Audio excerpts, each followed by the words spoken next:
Coba fitur dengarkan berita di News Plus aplikasi RCTI Plus.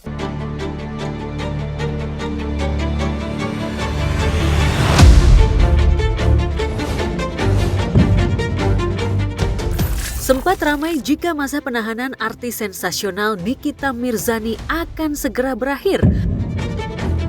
Bahkan seteru bos skincare Reza Gladys ini santer akan dibebaskan pasca kuasa hukumnya Fahmi Bahmid melaporkan Reza Gladys atas dugaan wan prestasi hingga terancam digugat Niki dengan angka yang fantastis mencapai 100 miliar rupiah. Tapi kemarin secara mengejutkan, Kepala Seksi Penerangan Hukum Kejaksaan Tinggi atau Kejati DKI Jakarta Syahron Hasibuan memaklumatkan jika berkas kasus Niki sudah dinyatakan lengkah alias P21 sejak tanggal 28 Mei lalu hingga akan segera disidangkan di meja hijau. Rabu 28 Mei itu sudah dinyatakan berkas P21 bahwa berkas lengkap secara material dan formil maupun material sehingga layak untuk dimintakan pertanggungjawaban atau disidangkan di depan majelis. Mendengar kabar jika kasus kliennya sudah dinyatakan lengkap, kuasa hukum Fahmi Bahmid tampak terkejut ketika ditemui juru warta saat hendak menjenguk kliennya. Ia mengaku belum menerima surat pemberitahuan dari pihak Kejati DKI Jakarta. Sudah P21 apakah disidangkan ya Bang? Ya, gimana Bang? Kedua tersangka ini akan sangat dengan gampang untuk di P21-kan karena menurut kita bahwa alat bukti itu sudah terlengkapi. Bak Setali Tiga Uang, pengacara kubu Reza Gladys juga mengaku belum mendapat pemberitahuan resmi ihwal status kasus Niki versus kliennya yang dinyatakan sudah P21 tersebut. Alih-alih menunjukkan ekspresi puas karena lawannya akan segera menghadapi persidangan, pihak RG malah tengah mengejar dua nama lainnya yang menurut mereka layak ditetapkan sebagai tersangka bersama Niki. Dua nama itu disebut-sebut menyasar sosok bos skincare dan dokter kecantikan Oki Pratama dan dokter Amira Farahnas alias Doktif yang selama ini gencar menyerang dokter Reza Gladys.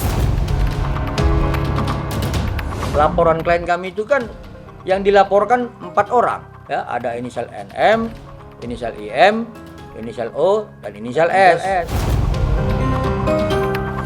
Pihak penyidik harus melakukan pengembangan penyidikan terhadap saksi O dan saksi S yang sudah dilaporkan oleh klien kami. Saya kan sudah diperiksa di tanggal 6 Februari kemarin kan sudah diperiksa. Apakah ada pemeriksaan agenda selanjutnya? Belum ada. Kalau Doktif semuanya hadapi dengan tenang dan sele ya. Kalau Doktif mah sele aja gitu. Kita tidak pernah lakukan hal-hal yang tidak menyenangkan orang lain itu. Ya, atau berniat jahat terhadap orang lain.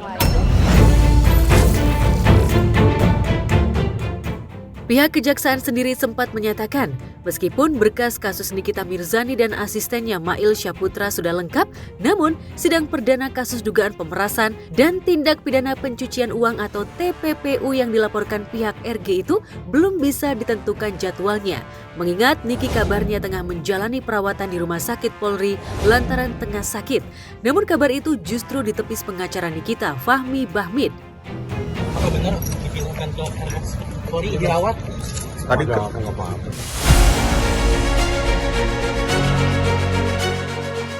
Ya, juru warta mengkonfirmasi ihwal kondisi Niki ke Polda Metro Jaya, di mana Niki ditahan.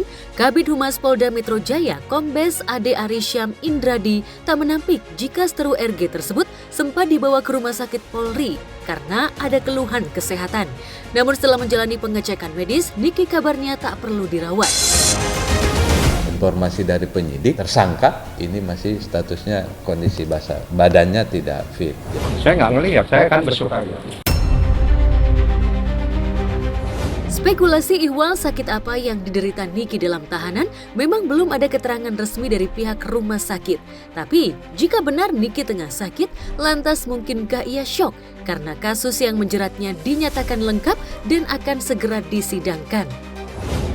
Nggak ada apa-apa. Tersangka-tersangka ini kan masih sakit, jadi kita juga tidak bisa pastikan kapan. Meskipun sudah beberapa kali melewati masa sulit dalam dinginnya jeruji besi, tetaplah tak mudah bagi Niki. Apalagi usia artis kelahiran Jakarta 17 Maret 1986 ini kini sudah tak muda lagi. Di usia yang sudah menginjak 39 tahun, tubuh Niki jelas sudah tak sekuat dulu saat dirinya pertama kali masuk penjara pada tahun 2012 silam karena terjerat kasus penganiayaan dengan Olivia dan Beverly Sandi.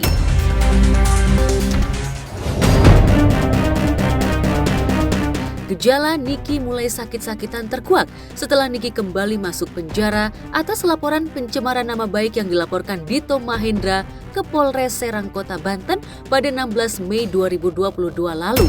Dalam proses persidangan kasus tersebut, Niki kala itu bahkan sempat menggunakan penyangga alat medis karena mengalami peradangan di bagian lehernya. Kala itu, Niki tak sendirian menghadapi rumitnya kasus hukum dalam kondisi sakit di bagian leher. Ia masih ditemani sahabatnya Fitri Salhuteru, bahkan mendapat support dari kekasihnya Antonio Dedola. Udah, alhamdulillah lancar operasinya. Oke. Doakanlah pokoknya teman-teman ya. Doakan semoga Nikita segera pulih dan bisa beraktivitas kembali. Ironis, justru ketika Niki berada di usia makin matang dan terjerat kasus yang levelnya amat serius dengan dugaan pasal berlapis, Niki justru seolah sendirian harus melewati masa getir di balik jeruji besi.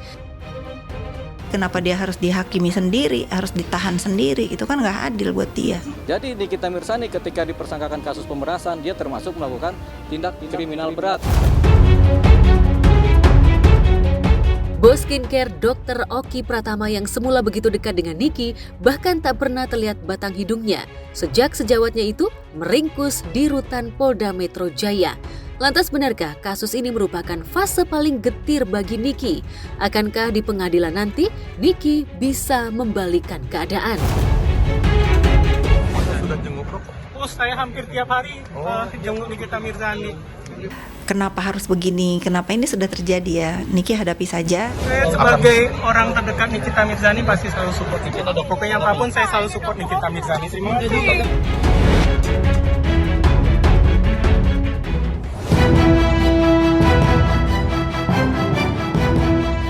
Hidup dalam getir di usia yang semakin matang tak kalah lirih harus dilalui aktor senior Atta Laryksha. Ia yang baru saja kalah di meja hijau dalam kasus sengketa tanah dengan pihak Dede Tasno, selaku pihak yang mengklaim berhak sebagai pemilik sebagian tanah yang sudah lama ditempatinya itu. Kemarin, mantan suami Sania Marwah ini datang ke kantor Pengadilan Negeri Cibinong, Bogor, Jawa Barat ditemani juru belanya untuk mengambil surat tanah yang sudah ditandatangani oleh pihak dari Pengadilan Negeri Cibinong. Iyalah. Bagaimana saya tinggal di sini tahun 2003. Proses pemilikan lahan itu dari tahun 2000. Gugatannya tahun 2015 sampai hingga sehingga belum selesai. Ada tidak sesuai nama karena banyak pertimbangan hukum yang tidak diambil oleh majelis hakim pada bulan pertama. Meski berat, Atta Laryk terpaksa menerima surat tanah hasil sengketa sesuai keputusan Majelis Hakim Pengadilan Tinggi Cibinong yang dimenangkan kubu Dede Tasno. Saya berkeras, saya itu nggak mungkin seorang artis istilahnya public figure dengan mudahnya ngambil lahan orang tuh nggak mungkin. Saya mau hidup tenang. Kado surat tanah dengan lahan yang sudah tak sepenuhnya tidak bisa ia miliki ini seolah menjadi kado ulang tahun terpahit dalam hidupnya. Sedih. Tapi emang di rumah kan saya karena memang nggak biasa merayakan ulang tahun, udah jadi ya nggak ada apa-apa. Ini pertanda ya kita lagi memperjuangkan keadilan. Dapat kartu Dede yang romantis banget, dia bikin birthday card sendiri. Ada lihat di story saya hari ini, kalau nggak kehapus. Ya, apa mau dikata, sebagian tanah yang sudah ditinggalinya kini sudah berdiri pagar pembatas yang dibangun pihak Dede Tasno. Bahkan Atta Laryk harus rela kehilangan sebagian besar tanah yang dulu dibelinya dari seseorang.